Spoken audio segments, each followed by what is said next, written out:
America first, and we're doing it for you. But even the New York Times, in a major article, big article, and they must hate, probably the writer was fired after he said this, but it said headlines. It said that when it comes to asking for documents from former presidents, the only power that NARA has is to say, pretty please. Quote, asking nicely is about all they can do, and yet they reported me to the Department of Justice for criminal prosecution. They don't even have the right to ask. And if they do ask, they have to be very nice, and I don't have to give it. And yet I'm being prosecuted for this. And this is the New York Times saying it. Nothing like this has ever happened before, and hopefully will never happen again. In other words, whatever documents a president decides to take with him, he has the absolute right to take them. He has the absolute right to keep them, or he can give them back to NARA if he wants. He talks to them like we were doing, and he can do that if he wants. That's the law, and it couldn't be more clear. Yeah, no, that is not the law. That is actually the polar opposite of the law.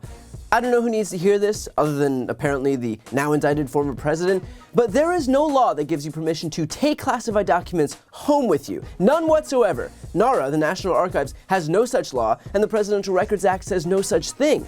In fact, not only does the Presidential Records Act not give you carte blanche to cherry-pick classified documents like they're your own personal mementos, it does the opposite. Think about this like a rational human being.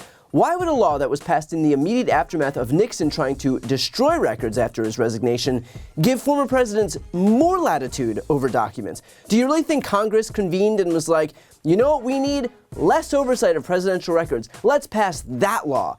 If Trump is going to ignore the law, at least have some common sense. And so, in effect, what's happening here is that Trump is confessing to his crime, suggesting that yes, he took the classified documents, but that he was allowed to do so because of some imaginary law. But pretending that the law is something that it's not does not absolve Trump of taking those documents in the first place, which he just confessed to doing in public.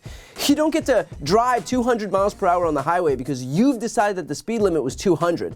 All that's going to happen is that you're going to get a ticket because the police don't care what imaginary scenario you've concocted in your head.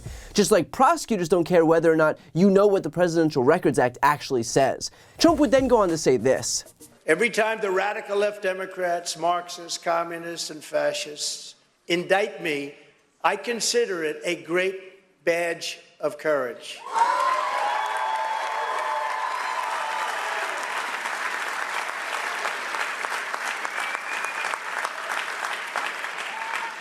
I'm being indicted for you, and I believe the you is more than 200 million people that love our country. They're out there, and they love our country. Well, if Trump considers indictments a badge of courage, dude's gonna look like he just stormed the beaches of Normandy by the end of this year. He's contending with 2 indictments already and is almost certain to be facing 2 more, both federally for the events of January 6th and in Fulton County, Georgia for pressuring the Secretary of State, Brad Raffensperger, to find 11,780 votes that didn't exist.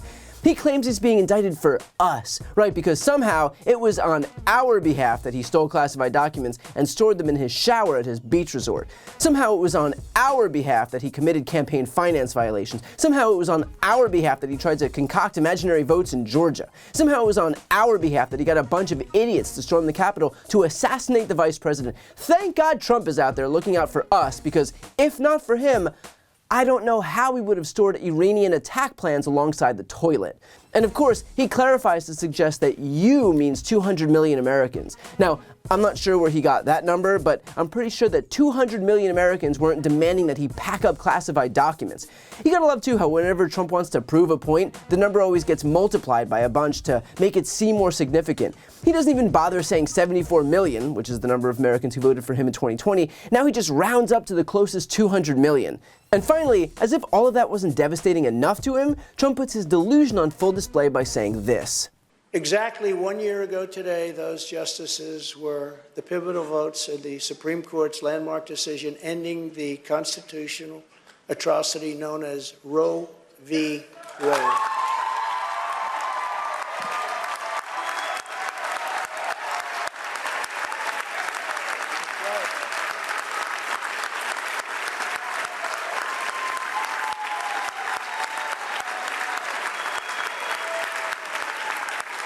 Thank you.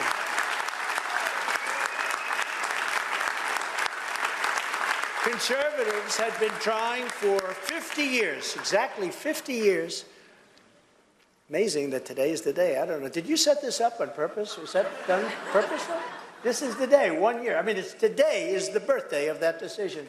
Did you do that? I mean, it wasn't just by a fluke, right? I assume you did. Whether you did or not, this is the birthday, so it was pretty good. And Ralph's birthday, too. That was set up, too. Something strange is going on here. You know what they'll say? It's Trump's fault. It's Trump's fault. But I got it done, and nobody thought it was even a possibility. They've been fighting. Good people, strong people, smart people have been fighting for 50 years, and it never even came close to getting done. I don't believe they've ever even taken a vote. I mean, never even came close. It was something that wasn't going to happen. I got it done. I get a kick out of these candidates and even the other side. Well, I don't know. I think I'm more pro-life. I'm this. And somebody stood up, a woman stood up and said, this guy ended Roe v. Wade. How the hell can you go against him? And I sort of said that myself, actually. But I'm proud to be the most pro-life president in American history. At this point, Trump is basically creating ads for Joe Biden. Let's not forget, 70% of Americans support Roe. It is an issue so aggressively bad for Republicans that they lost a referendum in ruby red Kansas and then underperformed in midterms by a staggering degree. And if you're wondering why Republicans would double and triple down on an issue that is so unpopular, well, now you understand why they couple these dismal policy positions with voter suppression and gerrymanders and outright election theft efforts. And so they'll introduce lawsuits like the one in Texas seeking to invalidate the results in 4 other states. They'll try to get the vice president to unilaterally anoint Trump the winner of an election that he lost. They'll try to get people like Jeffrey Clark to take over as attorney general to rewrite the Constitution on Trump's behalf. They'll have Republicans take over Democratic election boards. They'll gerrymander states to make it a statistical impossibility that Democrats could ever win. The list goes on, but the reason is clear. They can't win on their ideas, and so they have no choice but to cheat. So look, while the constant coverage of Donald Trump is annoying, there is one silver lining. The more he talks, the more he screws himself. I mean, let's be honest, it's not like him doing these rallies is helping him. The people who show up are already on board. These rallies are to feed his ego. He doesn't gain anything from them, but while he gains nothing, he certainly does hurt himself. Like, for example, by effectively confessing to his crimes in the immediate run-up to his own trial, and by telling the American people that the Dobbs decision, one of the least popular decisions in modern American history, was all owed entirely to him. If you think that clip won't be played millions more times between now and November 2024, just you wait and see. So while he's certainly not winning over any independents out there, I'd argue that he's replacing that with more than enough attention from prosecutors and voters who support women's reproductive freedom. So if he wants to keep talking, be my guest. Before you go, I need some help. Please subscribe to the channel and do your part to help grow the progressive media ecosystem. I don't do sponsorships or paid ads, I won't ask for money, but just subscribing to this channel goes a really long way, and it helps get the message out to more people. The subscribe button is right here on the screen. You can also subscribe to my Spanish language channel, which I made to reach those crucial Spanish-speaking voters. That link is on the screen too. And finally, if you want to listen to my audio podcast, you can follow that link as well. Thanks so much for watching.